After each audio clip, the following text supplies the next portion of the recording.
Today on Beyond the Fleet, we're joined by one of the most recognized voices in the South African transport industry, Gavin Kelly, CEO of the Road Freight Association. We are unpacking realities behind rising costs, AARTO, operational pressures, and the transport leaders' need to focus on remaining sustainable in this demanding environment. Gavin, welcome to Beyond the Fleet. Well, thank you very much. Good morning, Pietro. Good morning, Leanne. So Gavin, first question. Could you give our audience a brief summary of who the RFA is? The RFA is a private organization. It's not a government organization. It's a non-profit company. It was formed 50 years ago. We have 4 categories of members. They are transporters or operators, and that's the main category, and that is the category that really drives the association. They have votes, etc., etc. Then we have associates. Those are, the truck suppliers, the fuel suppliers, the tire suppliers. So really sort of in a nutshell, equipment. Then we have affiliates, and Leanne and her company is an affiliate member. Yeah. They supply, for want of a better word, and again, it's not cut and dried, but sort of intangible type of services. So, tracking or IT services or consulting services. And that lot, we actually have some government departments who are also in there because they don't really provide a service. But anyway, and that sort of idea with affiliates. And then the last category we have is students, and those are final year students or post-grad students at any institution of learning. We started that membership category about 2 years ago because we believed that they will be the future leaders and decision makers in transport-related businesses going forward. And we thought it would be good that they knew about the RFA at the get-go and knew where to get support and information. And we have members in all the categories, from not only South Africa, we have from neighboring states, Swaziland, Lesotho, Botswana, Namibia, and even into Africa and across the world. We then sit at the National Bargaining Council for the road freight and logistics industry. The RFA's members employ the majority of employees in the sector. Therefore, we have the majority of seats at council and are involved in the negotiations of basic conditions of employment, etc., etc. So I think that's it in a nutshell. Gavin, I think to my knowledge, out of the 12 seats at the Bargaining Council, 8 is held by the RFA at the moment. Am I correct? Oh, that's correct. That's correct. Yeah. So obviously we do know that you are in the right circles. Can you tell us the real state of South African transport industry at the moment? Not the headlines, not the nice to hear, what's really going on the ground. So what do you want to talk about? Do you want to talk about rail, road, sea, or air? So transport is an integrated set of modes. And when there's a weak link or a link breaks, the chain is then obviously damaged and is very weak in its own right. So if we look at road freight, whether we like it or not, for our members, and most people would say, you guys really must be happy, 88% is the figure that some people give. It's probably 85 to 86% of all freight goods that is moved across the land in South Africa, and in actual fact, in the Southern African region, all the way up to sub-Saharan countries, is moved by road. Now, one can say, well, that's an excellent thing for road transport companies. Yes, that means there's a lot of business out there. And it brings with that a plethora, and if people don't understand that word, a plethora of road transport companies, which brings in high competition. Yes. And whilst that is a very good thing to have, it is also probably one of the weaknesses that we face is really high competition, and it's really tight. The guys really, really compete with one another because road freight is mainly private. In South Africa, we have INATA statistics, which is the national system where vehicles are registered. There are over 2 million LCVs. Now, you might say, what the heck is an LCV? Well, in South Africa, we call it a bakkie. Light commercial vehicle. And contrary to popular belief, probably 2/3 of the LCVs, the bakkies, are actually in commercial operation. You know, we see everyone driving, well, everyone. You see a lot of double cab bakkies running around that are private, you know. Yeah. Thirds are actually commercial. So think of the couriers and think of the various vehicles that many companies use to run dog legs and what have you. And then a lot of bakkies are used to... Industries too. I mean, the plumbers and the electricians and all those are also operating on bakkies. Yes. So you know, your local plumber down the road has a bakkie, you know. Yeah. Unless he's using a Toyota Taz where he's taking the back seat out. But anyway. So there is really a lot of freight moving by road. And that has created probably 3 major challenges for us and across the world. I mean, I read some stuff from the US this morning about how the diesel prices affected their road transport. And I mean, the US has its own oil supplies. So it's interesting to read some of that comment. So it's brought 3 challenges to us. The first is that there's a huge amount of vehicles on the roads. So that means our road network is under huge pressure. It hasn't really developed to take into consideration the growth in what people call the vehicle park, the number of vehicles that are on the roads.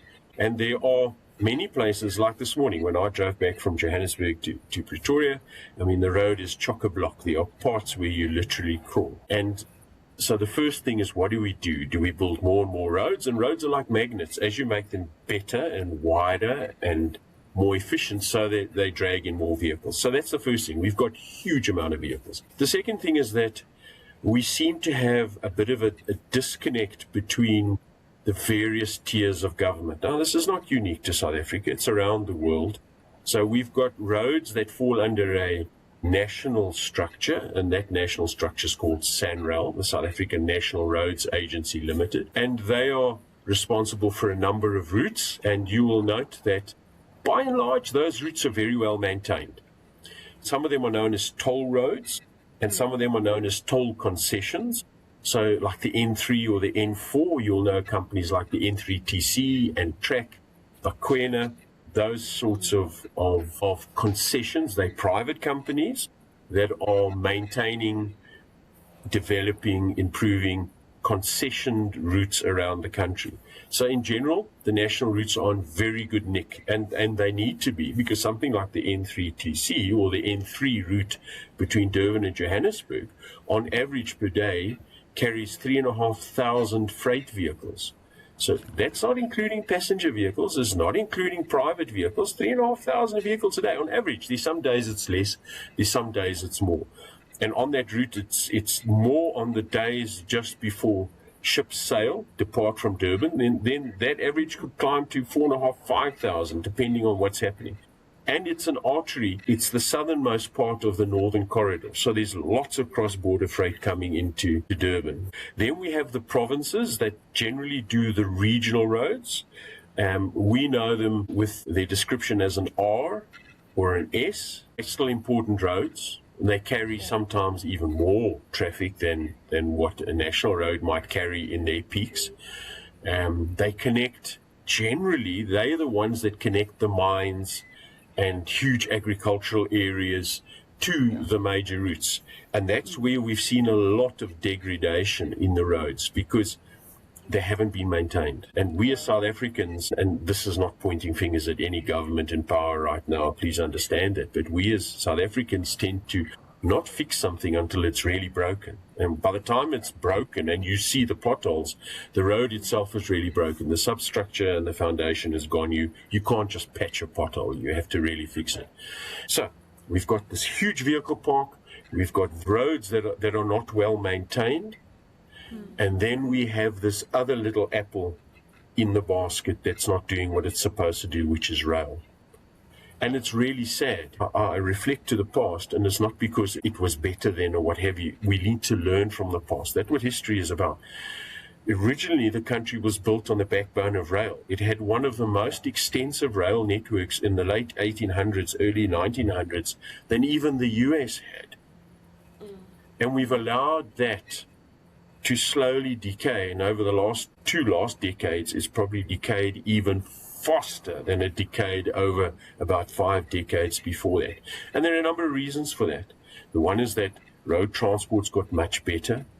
Initially, we built toll roads for trucks. They weren't built for light motor vehicles. I know you're both only about 21, 18 and 21, but originally the policy said if you built a toll road, you had to have an alternative route. And here and there you can drive next to the N4 or the N3. I'm not sure if you see it on the N1 anymore, but you will see a sign with an A on the board, and that was the alternative route. So the toll roads were actually built for freight movement. So a decision was taken in the early 80s to consciously move freight to road. Now, one can debate whether that was a clever idea or not. I mean, you can't cry over spilt milk now. But what did happen was that rail became, as they say in French, destificant. It became the stepchild of any sort of long-term planning and just began to fade into the background. We still have 2 railway lines that are top class.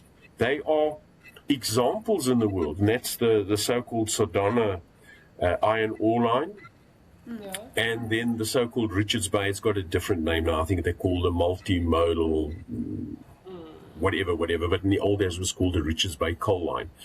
Longest trains in the world, largest tonnages, a system built specifically for that commodity, point to point, very efficient rail networks. And those 2 lines for the last 30 years have carried Transnet, literally carried Transnet in terms of revenue. But you look at the Richards Bay line, it's running at 44% of capacity. Why? And then we can talk about, the line between Durban to Gauteng, the so-called Natal corridor. It's now been changed to the container corridor, which, again, a couple of years ago ran 8 trains a day, 4 up, 4 down. Now we're lucky if we get 8 a week. Sure. And those are the types of things that's happened to rail, and we're trying to fix, we're trying to get back. And it requires funding because some of the infrastructure's gone. So that's really the challenge that faces us in terms of logistics, in terms of road freight, is the number of vehicles. And with that increases the number of incidents. We're working our vehicles a lot harder, and you want to sweat the asset anyway. You can't have it standing around not doing anything. The wheel's not turning, you're not making money. So they're working harder. The infrastructure is straining. A lot of the roads we use were built in the 60s and 70s. They weren't built for the tonnage that we're moving. We're not talking about overloaded vehicles. We're talking about vehicles that are legal, but lots of vehicles.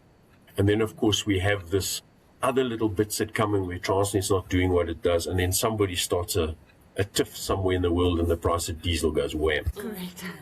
But also with that in mind, a lot of road logistic companies think that rail is there to replace. But the end and beginning part of logistics will always be road, because a rail can't go to a shopping center or to a house so the beginning and the end will always be road. Rail is almost in order to assist with the middle part and then alleviate the pressure and the financial strain on roads. And I think that's a little bit of a mind shift that transporters struggle with. It's not going to be a case of rail's going to suddenly appear.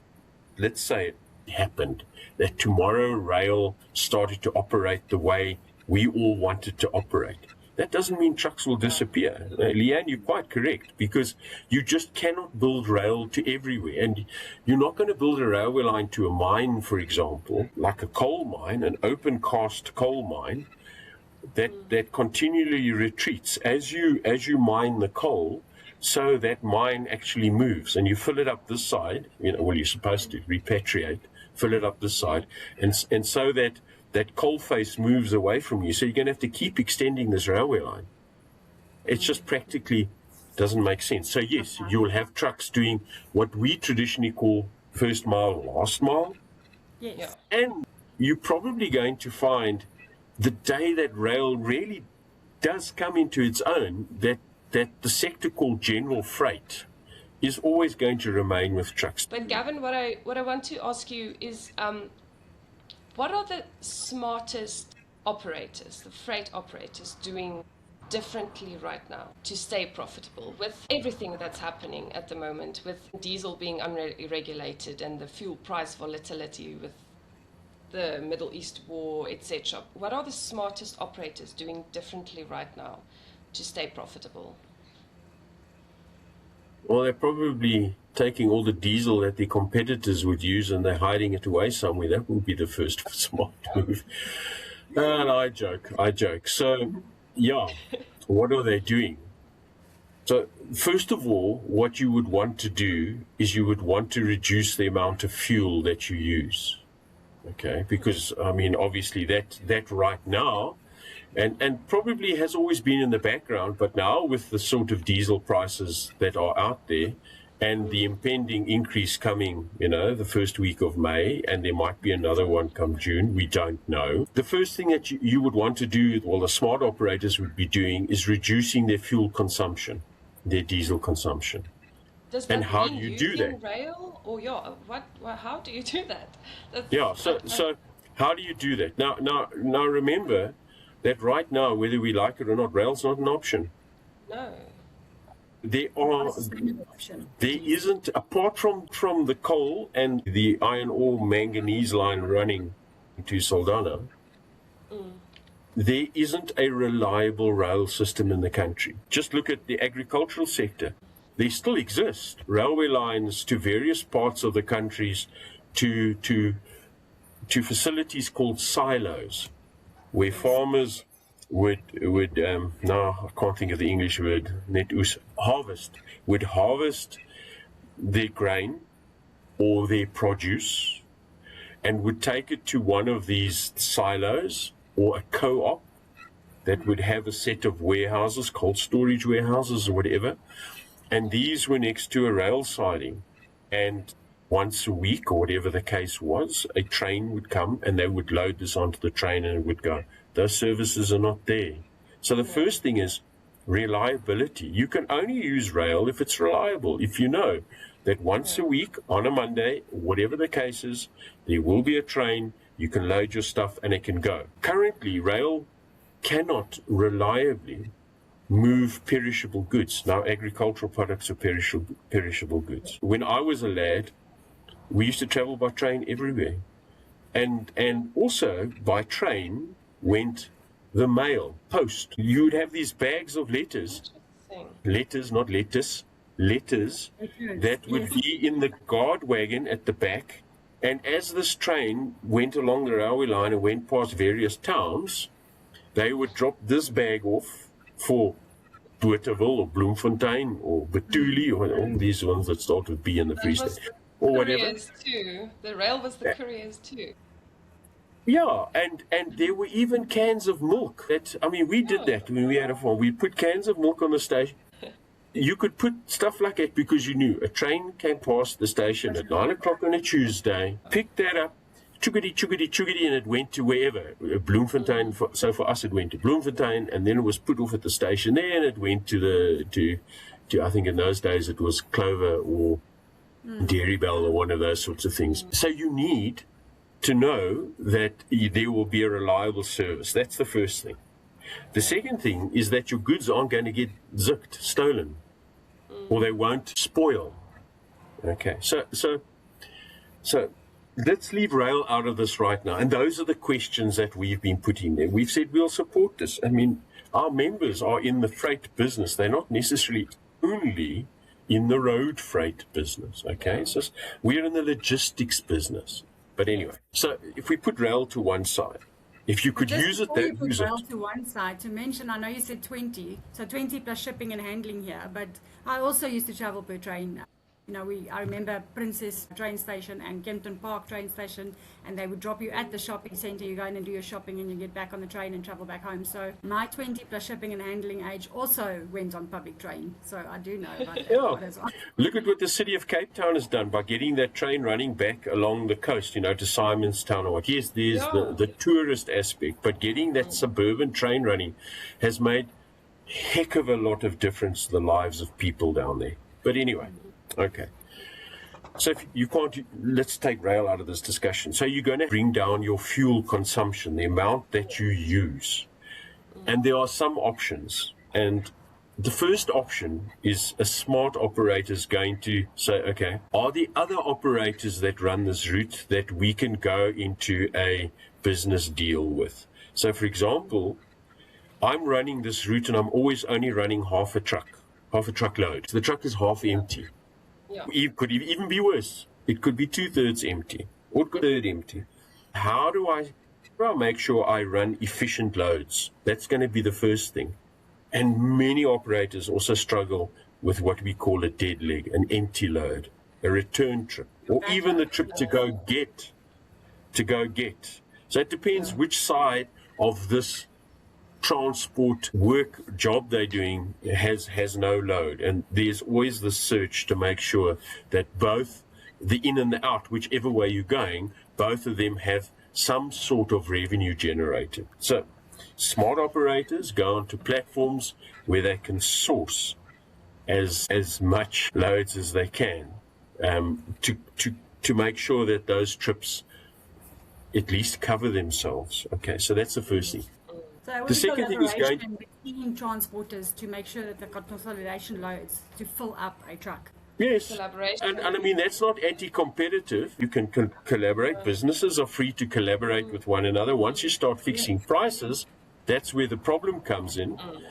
But so I mean, even the RFA has online portals where you can say, I've got loads to take, I've got open vehicles or part open vehicles. So we all offer those sorts of things. We don't make any money out of that. That's just a service for members, or anybody who goes onto the RFA website can see, okay, here's a portal, it runs real time. I can say, I've got a bag of millies that needs to go from here to there. Is anybody going from here to there? That type sort of idea.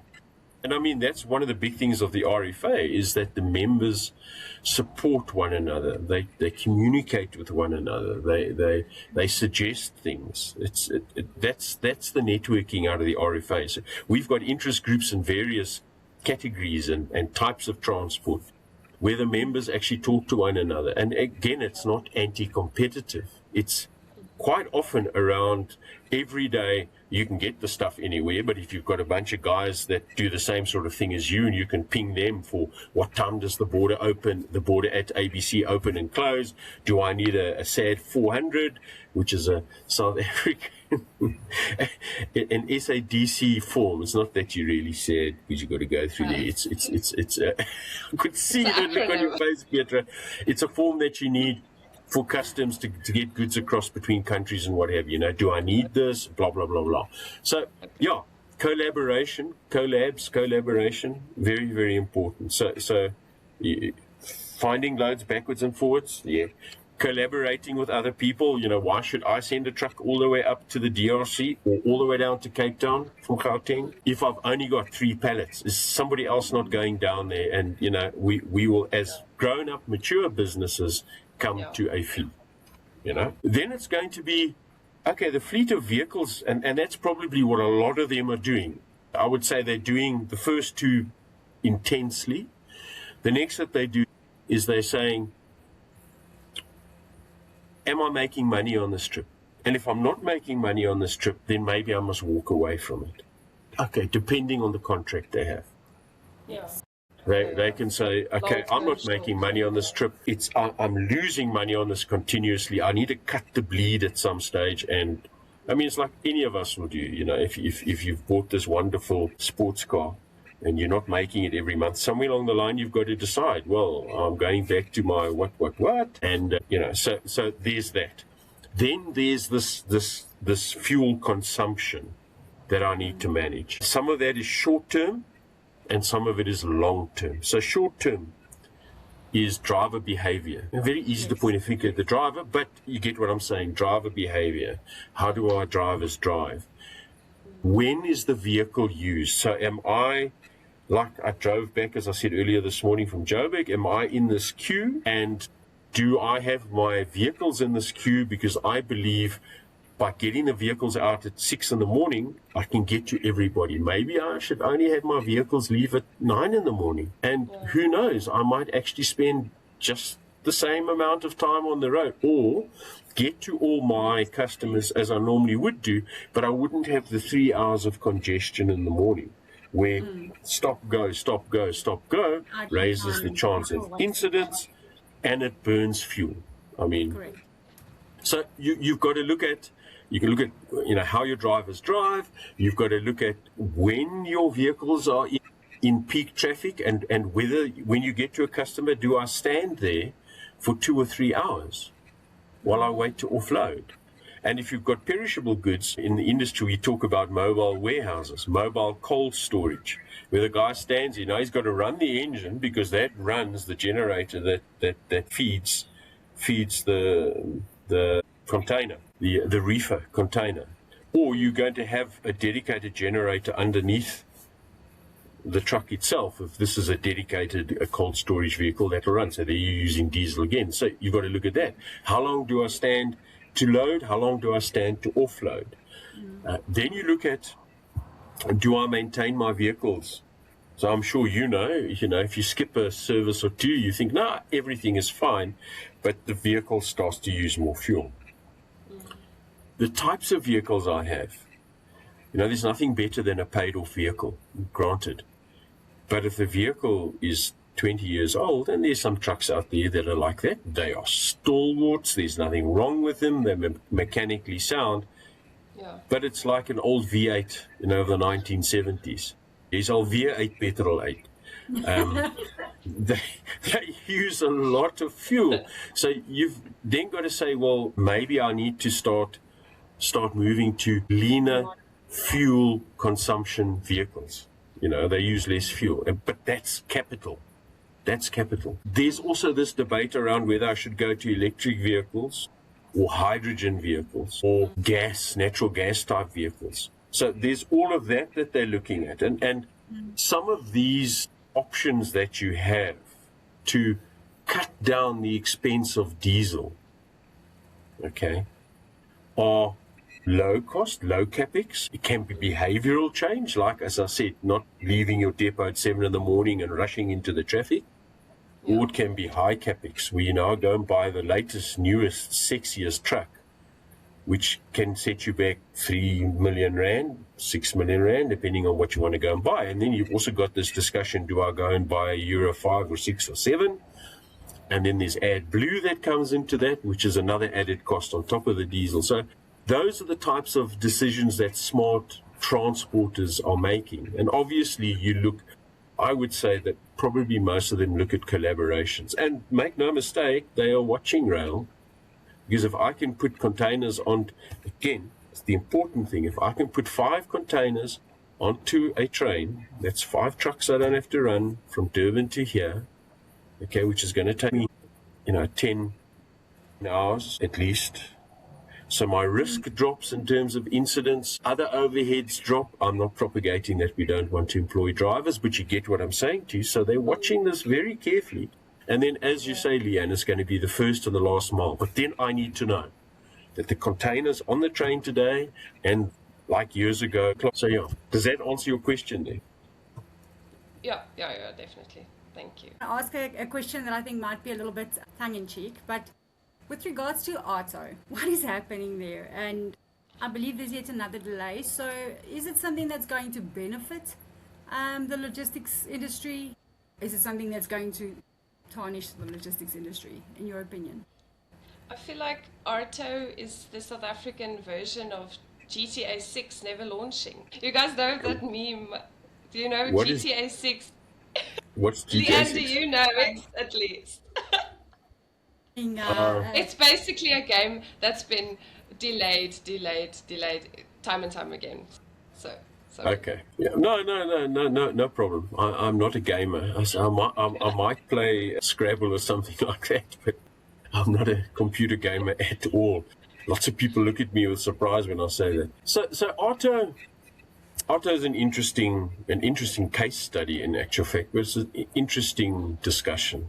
AARTO has some good aspects to it, but it is administratively very heavy in terms of what it requires from authorities, and it has the potential to destroy businesses if it's not run correctly. So AARTO comes from, our version of AARTO comes from a system in Australia in the state of Victoria called the parent system, which is the point demerit system. And in Australia, it works quite well, but then one has to understand that the Australian society is quite different to the South African society. They might have similar weather, and that's about where it ends. There are 7 states in Australia. Not all of them have a points demerit system, which is the first indicator that perhaps these aren't exactly the right ways to go. And secondly, it's quite draconian in Australia, but they have an efficient public transport system in the states that it is applied in. So if you're going to have a system where you either lose points, so everywhere else in the world you lose points, in South Africa you get points, so it's almost like Blue Bean or E-Bucks or something like that. In Australia, in the state of Victoria, when you get to 0, you lose your license and that's it. Tough luck, mate. And from then on, you're on buses or taxis or whatever the case may be. There have been some changes recently to look at that.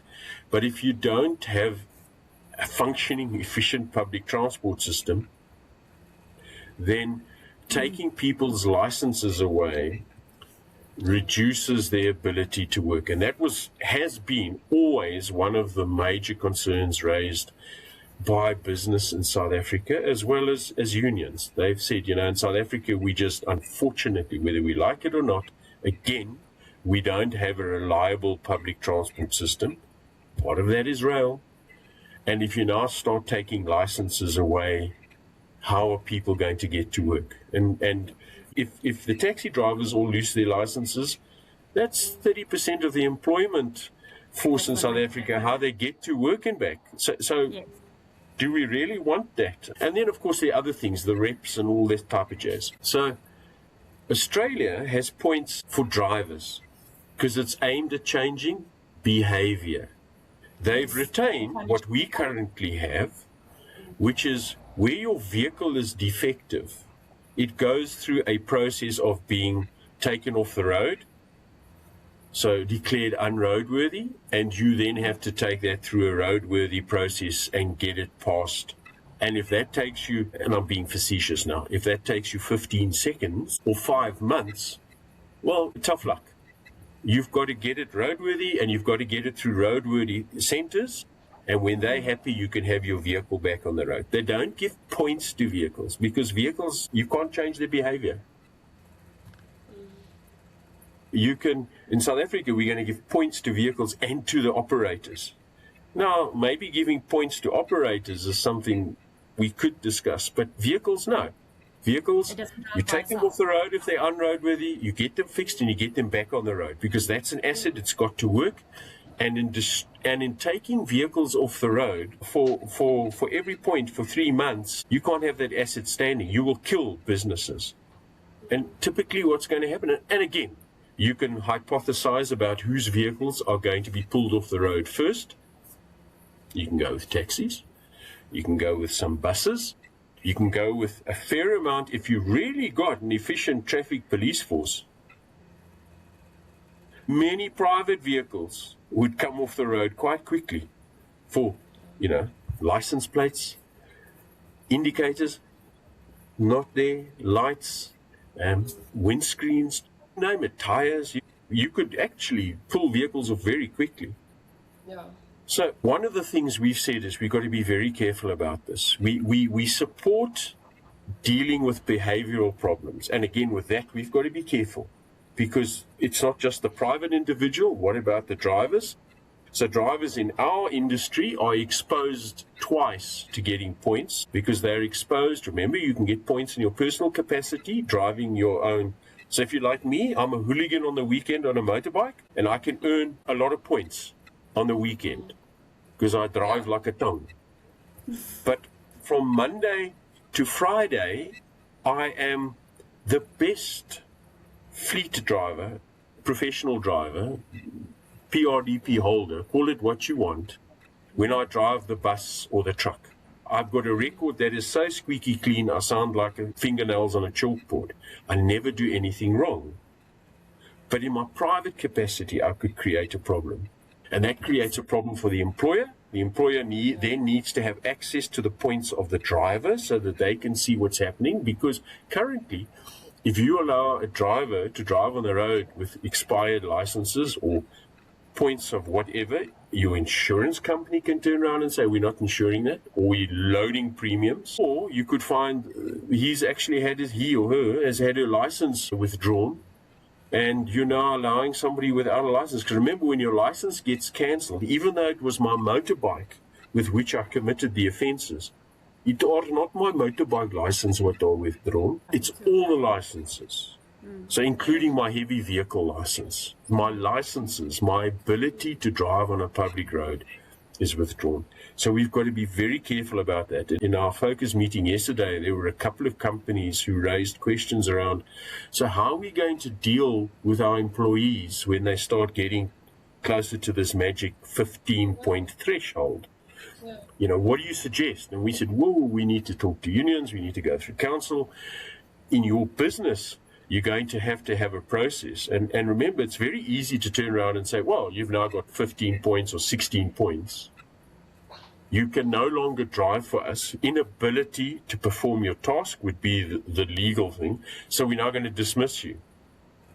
I mean, that goes straight to Labour Court, and I can tell you right now, the Labour Court's going to say to you, so what did you as an employer do to try and mitigate this and assist the employee? You know how it works. And remember, for every point over 15, you cannot drive for 3 months. So there's other things that we don't have double jeopardy in this country, but that sort of thing where you can get prosecuted for the same offence on the same day a number of times, and how do we prevent that? What do you do with your vehicle when it's taken off the road? Can you get it back to the depot? In terms of AARTO, I'm not talking about in terms of notice to discontinue the vehicle. So it has a number of aspects which we've raised, which we feel can kill companies. What we've said is that we should focus on 5 or the 10 proven behaviors that are creating incidents, crashes, accidents, if you want to call them that. And you target that. And speeding, drunk driving, look at all the reckless and negligent things. So people don't stop at stop streets, they don't stop at traffic lights, they overtake on blind risers over a solid barrier line, etc. That's the behaviors you want to focus on and deal with, and not have 1,500 different charges in the charge book that you can allocate points out left, right, and center, and what have you. So there is, as always, the road to hell is paved with good intentions. There is some very good basis for having something like this, but how you apply it, you have to be very, very careful of the unintended consequences that can suddenly crop up, And again, who's going to earn the points first? It's going to be your drivers. So for us, as a freight industry, it's going to be our drivers who are on the roads more. It's going to be our more experienced drivers. So you're going to find, yet to be proven, okay, that your experienced drivers will be washed out of the system. You get a lot of younger, inexperienced drivers coming in. And inexperienced, you can make mistakes. You can speed. And look at all of this technology now. I mean, the Western Cape's now going to AI speed cameras. So we've got to think about this carefully. And an inexperienced driver can do that. The rest of the supply chain, it's going to then have an effect. I mean, if you've got trucks standing and drivers having licenses revoked, you have to employ new drivers, etc. It will all ripple into the rest of the supply chain and eventually also affect supply. It could have detrimental, if not done correctly, effects on the rest of the industry.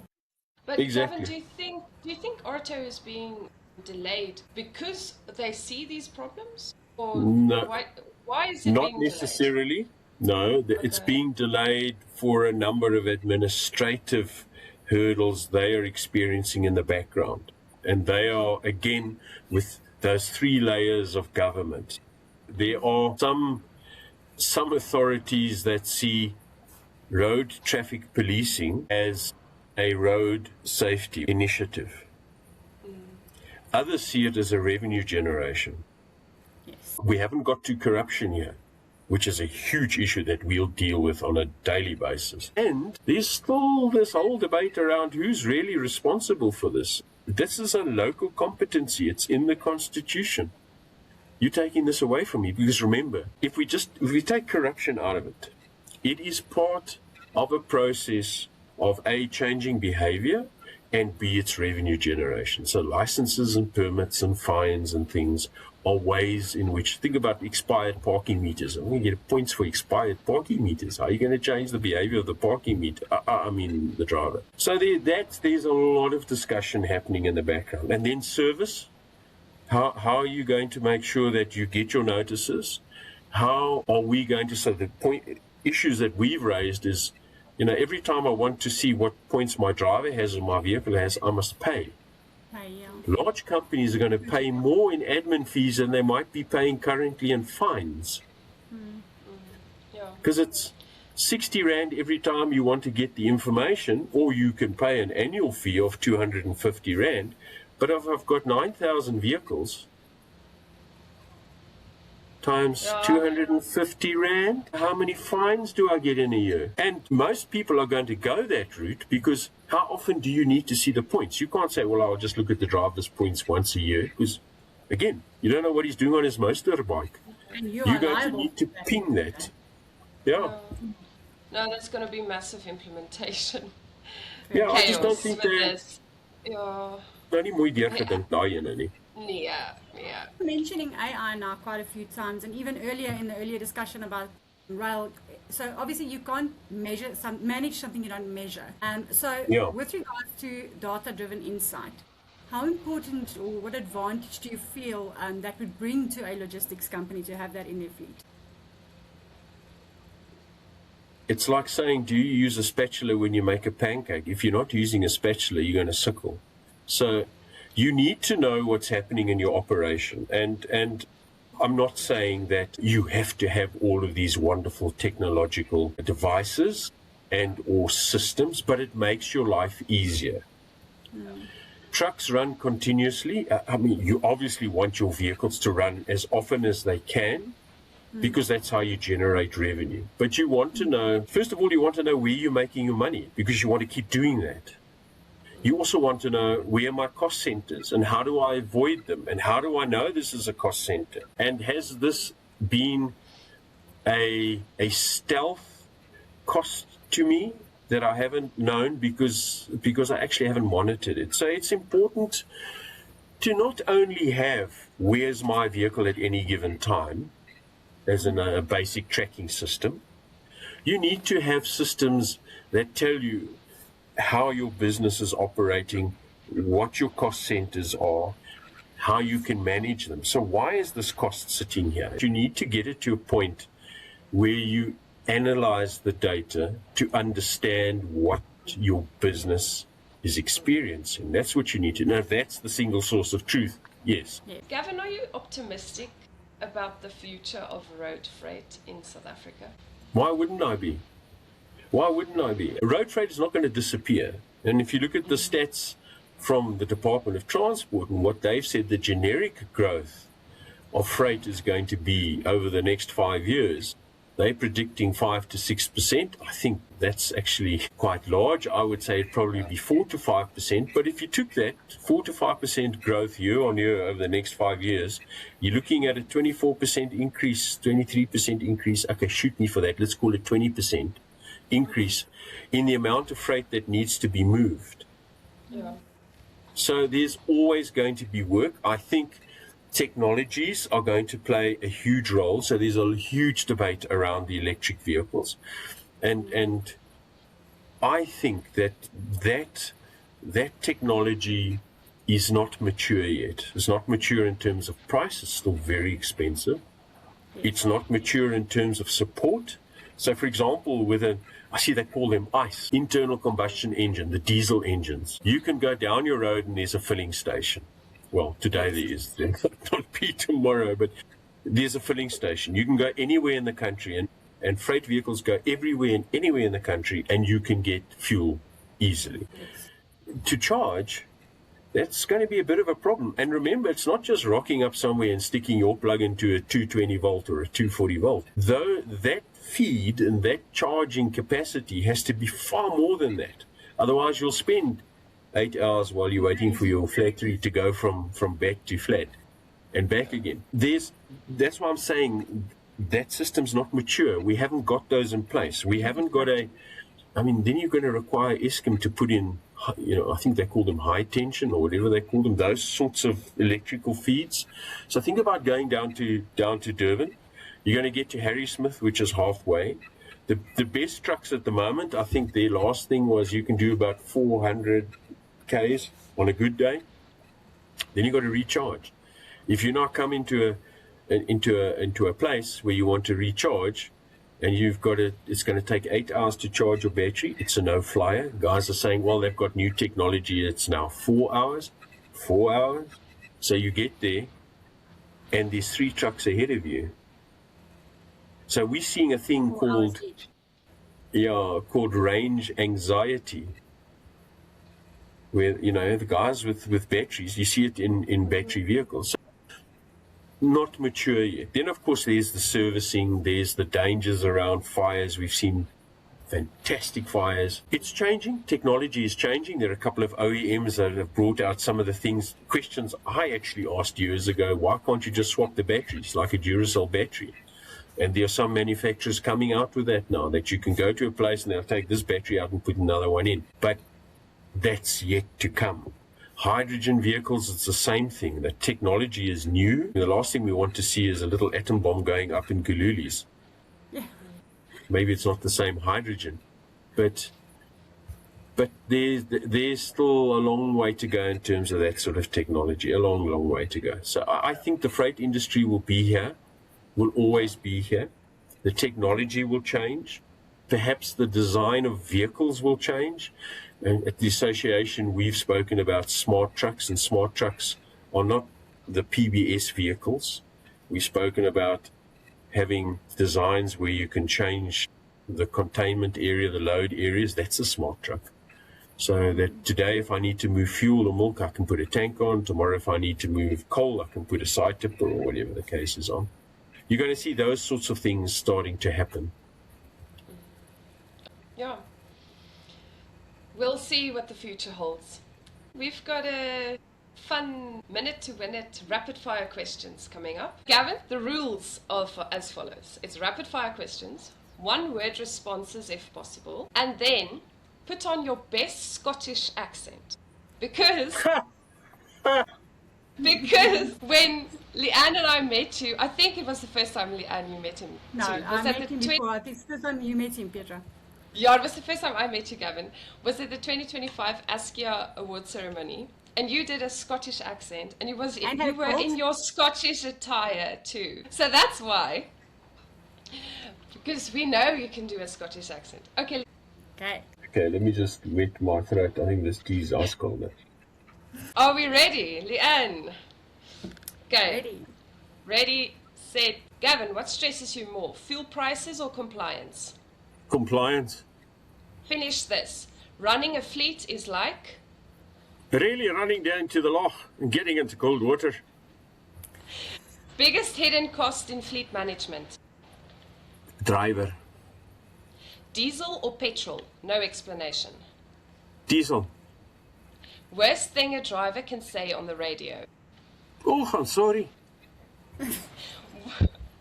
One word to describe South African roads right now? Absolutely rotten. Coffee before a haul, yes or no? Before a haul? If trucks had personalities, what would yours be? Haggis. Compliance or cost saving? Compliance. Diesel or electric future? Diesel. Is tech helping or complicating fleet management? Oh, Jimmy, complicating. One rule you change in the industry? Driving hours.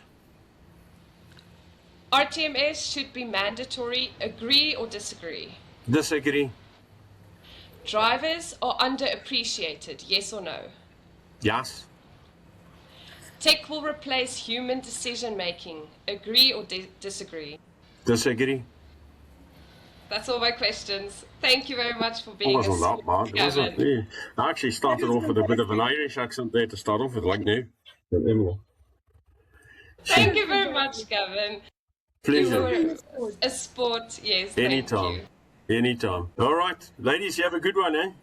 You I'm too, off down to Gavin. Harry Smith now. Oh, Lekker, good. lekker. Enjoy. It's freezing cold. I'm telling you. See, now you're into your accent. We should have done the whole interview in that one. Cheerio. Bye-bye.